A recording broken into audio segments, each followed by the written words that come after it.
What are the differences in applying for fully funded scholarships in Europe and America, or rather specific United States of America? We have been talking about finding different ways how to apply for opportunities, fully funded scholarships. And we talk about the location where you can be able to apply. And we say go to apply Australia, Canada, Europe, United States, blah, blah, blah, blah, blah, blah. But what is the major difference? And I'm going to provide these differences so that I can be able to ease in the process for you, so that you can be able to know what to prepare, how much resources you need to have when you go ahead to apply for these opportunities. There are major distinctions, but there are bigger similarities, obviously, when you apply.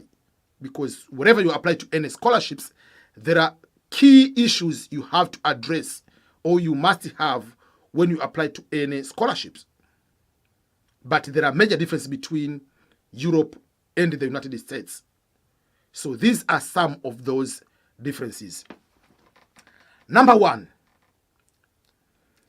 the cost of applying these fully funded programs.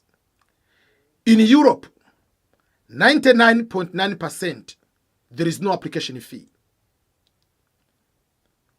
In major scholarships you'll come across, in universities you are going to apply in Europe, I don't say all, but 9 out of 10, if not 10 over 10, don't require application fees when you are going to apply. But if you apply to the United States, all 100%, all universities will require admission fee. There are few, like I talked one time about Berea College, they waived, some they can waive, whatever, here and there. But you are expected to pay application fee, and it can vary from $35 to $100. Each university or each department has their own standards or amount, what they are going to request from you to have. That's one of the major distinctions. So when you want to apply, you say, I'm going to apply 20 universities. If you apply in America, you know how much money you need to have when it comes to the resources to pay for the tuition application fee. In Europe, there is no such a fee. So you can apply even 50 universities for free. Number two, in the United States, you have to take 2 major examinations for international students. You have to take the normal English proficiency test of English as a foreign language 12, or you have to take the International English Language Testing System, IELTS, which is a British version, and TOEFL is the American version. You have to take one of these exams. And then in addition to that, depending on the program you want to do, you have to take either GRE, which is a graduate record examination for non-management programs, GMAT, graduate management admission test for management programs. You have to take the LSAT for law, MCAT for medical, and so forth. That is another type of cost you need to incur. Where the TOEFL, that exam is about $215. If you decide to take the British version, IELTS is about $300. GRE is about $220 US. So that is another cost. And each university you are going to apply in America, apart from paying application fee and taking the GRE and TOEFL test, they only accept the results from the testing officials, which is Education Testing Services, ETS. And for them to send each copy, you have to pay $17 for one copy of TOEFL, $27 for GRE. That's another cost. But in Europe, there is only one exam, English proficiency test. You either take the TOEFL exam or you take the IELTS exam. And you don't need to request the testing officials to send each copy and you pay them, they will take the copy from you. So you are going to save the amount of the cost for each exam you are going to take, but the cost to send each copy to the particular university. So that is another major difference. It will help you with the timeline to prepare. It will help you with the cost, actual money you are going to spend.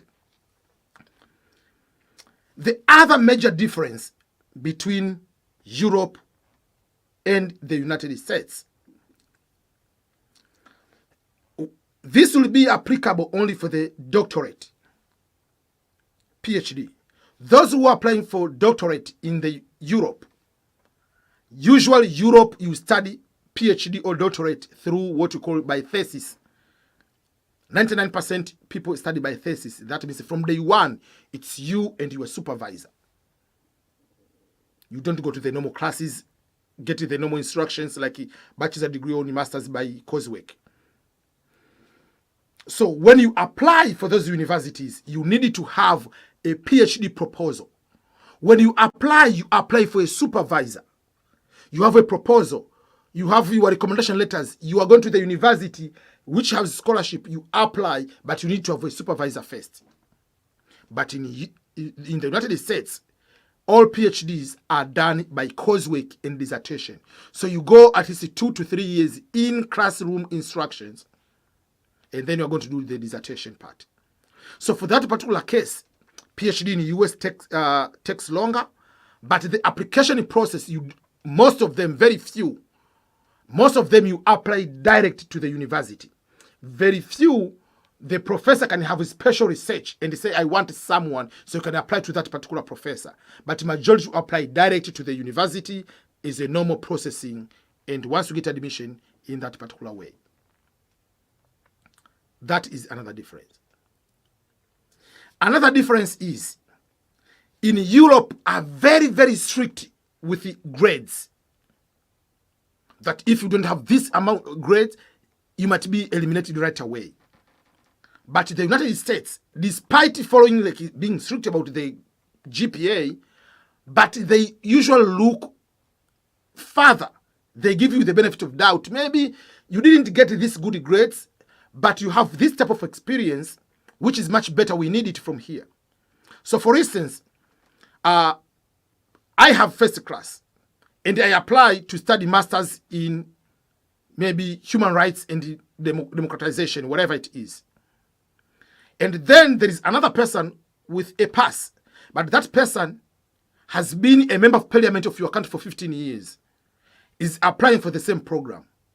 That member of parliament, because of that work experience, might be able to beat you because of that work experience, and they know the impact of that person might be higher than you if he's going to write well in the statement of purpose.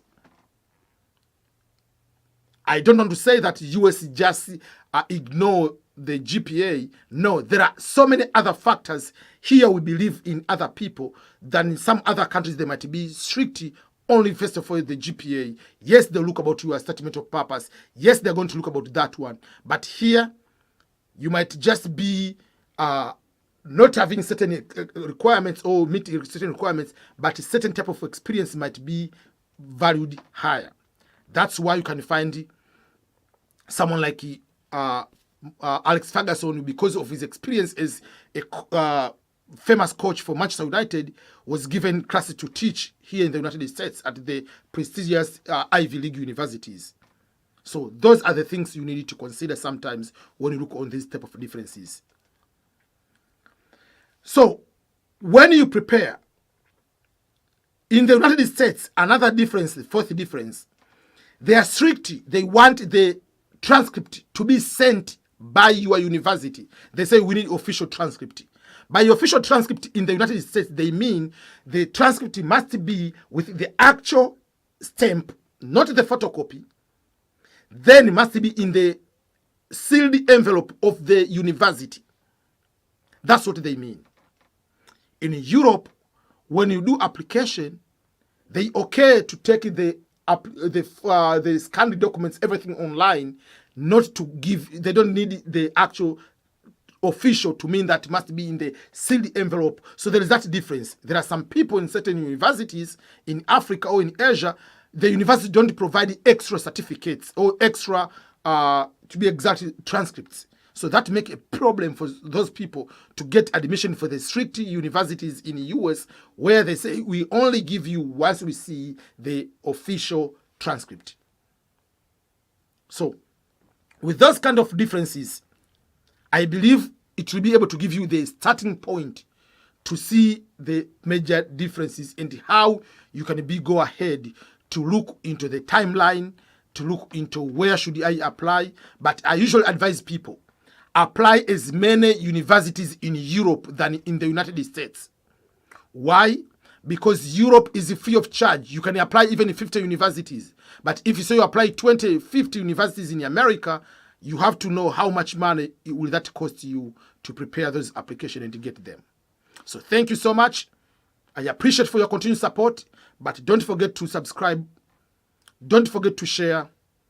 Again, this is EBM, Ernest Boniface Makulilo, talking to you from Belton, Missouri, United States of America.